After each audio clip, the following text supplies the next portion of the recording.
Subscribe करें और देखें एक दिल दहला देने वाली हॉरर स्टोरी। बिना घबराए बेल आइकॉन प्रेस करना ना भूलें।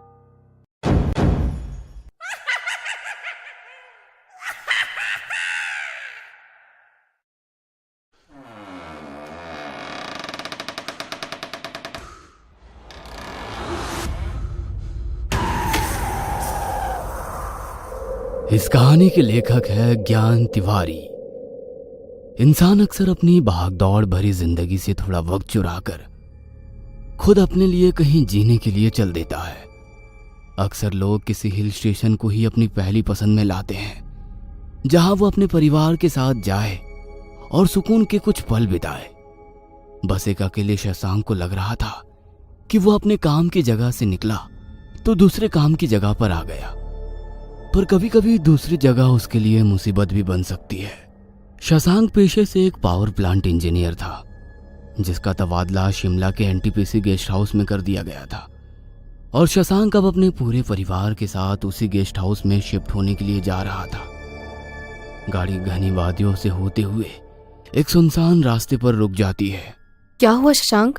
मुझे ऐसा लगता है नम्रता, जैसे मैं रास्ता भटक गया हूँ।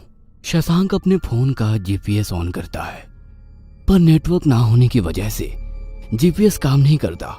शशांक गाड़ी से उतरकर आगे जा रहे रास्ते को गौर से देखने लगता है। दूर दूर तक उसे कोई नजर नहीं आता है, तो वो गाड़ी में वापस बैठकर गाड़ी को पीछे करने लगता है।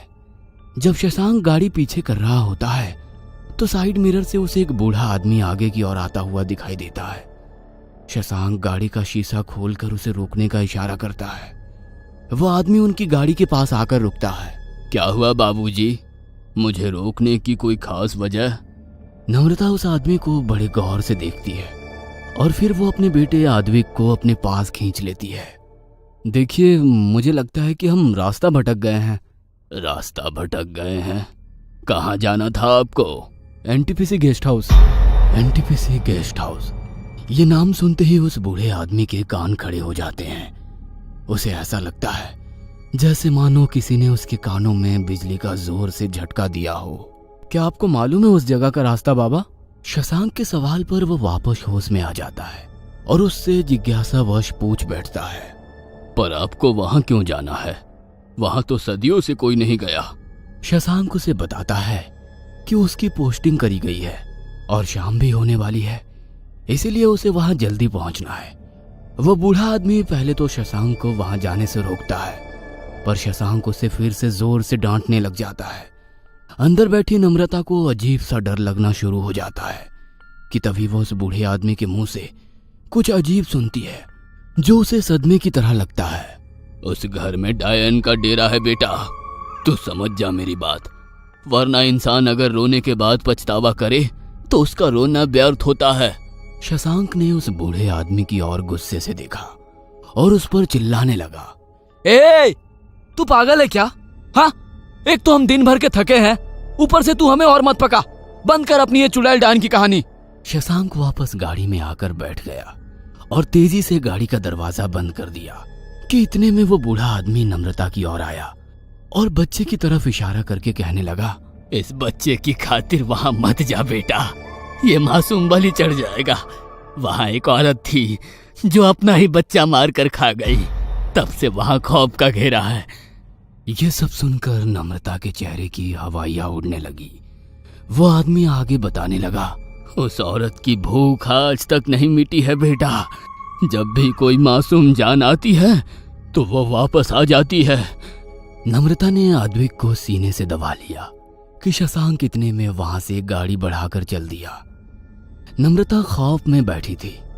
इतने में शशांक का मोबाइल रिंग हुआ। शशांक ने फोन उठाकर देखा तो उसमें नेटवर्क आ गया था।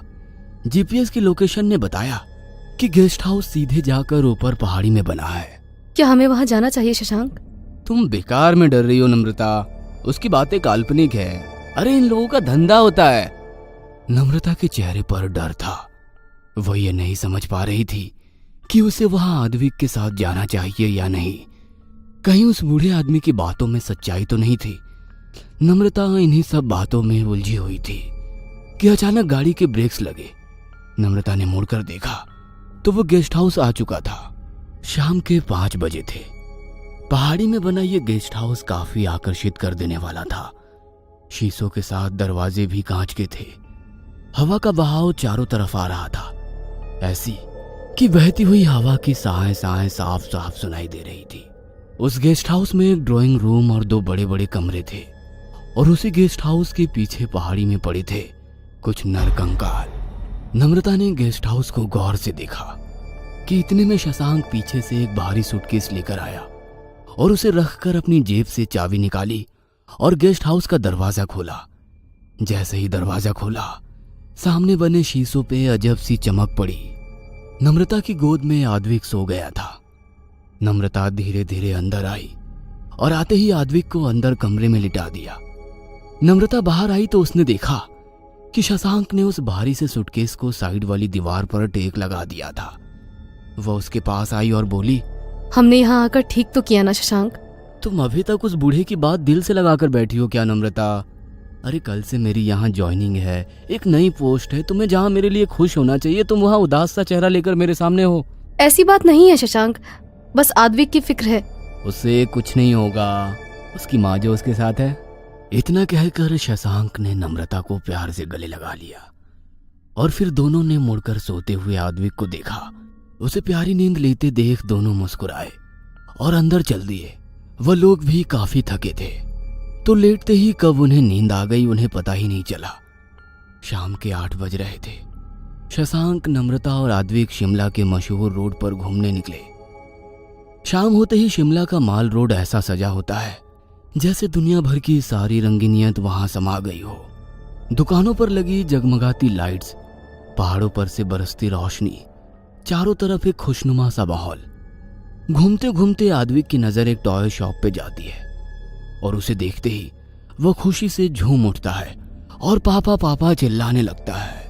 पापा पापा पापा, वो वहां चलो ना खिलौने की दुकान पर।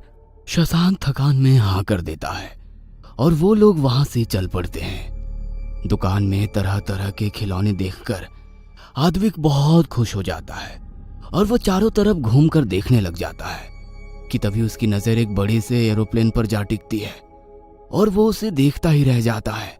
वो एरोप्लेन ऊपर एक डोरी से टंगा हुआ घूम रहा है। आद्विक ने एरोप्लेन की तरफ ऊपर अपनी उंगली उठाई और इशारा किया, पापा पापा मुझे यही वाला चाहिए। ठीक है बेटा, ठीक है, ले लो। आद्विक एरोप्लेन पाकर खुशी से झूम उठता है। ऐसा लग रहा था कि कोई उन्हें जाते हुए देख रहा है। एक घने पेड़ के पीछे से 2 आंखें उन्हें जाते हुए देख रही है। वह वही बूढ़ा आदमी था जिसके चेहरे पर एक अजीब सी परेशानी ने घेरा बना रखा था। उसकी आंखों में डर था। अरे बच्चे को छोड़, अरे वो तेरा हमारा बच्चा है, छोड़ दे उसे। उस आदमी की आवाज में दर्द था।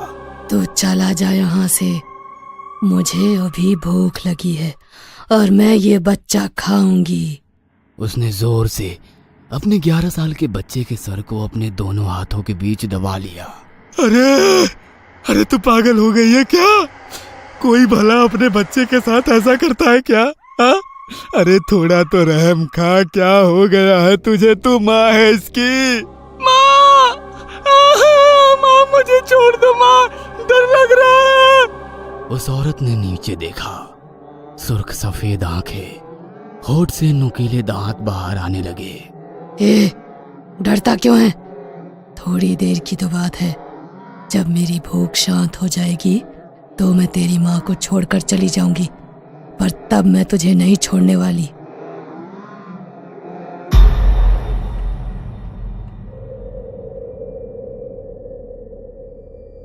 उस बूढ़े आदमी की आंखों में एक अलग ही खौफ था, उसी 35 साल पहले हुई घटना का।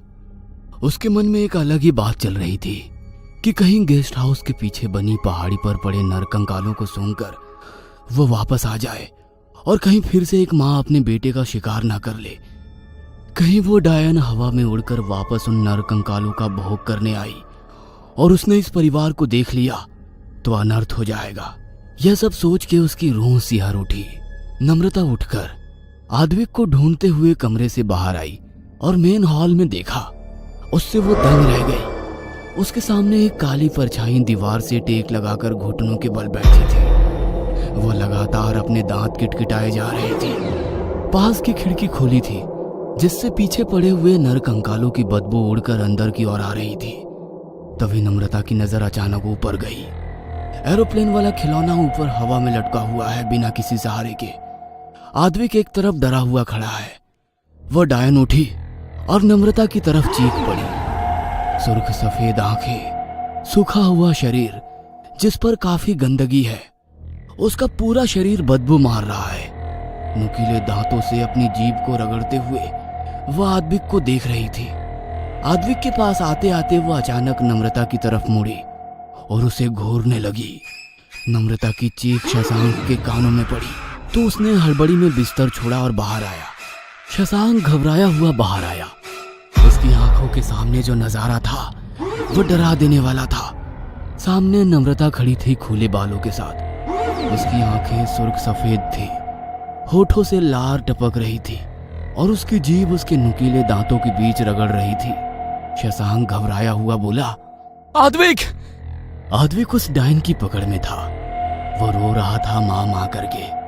उसका सर उसके हाथों के नुकीले पंजों के बीच में फंसा था। वो डायन उसके सर पर कभी फूंक मारकर उसके बाल उड़ाती तो कभी उसके बालों को अपने नुकीले नुकीले नाखूनों से सहलाती। नम्रता!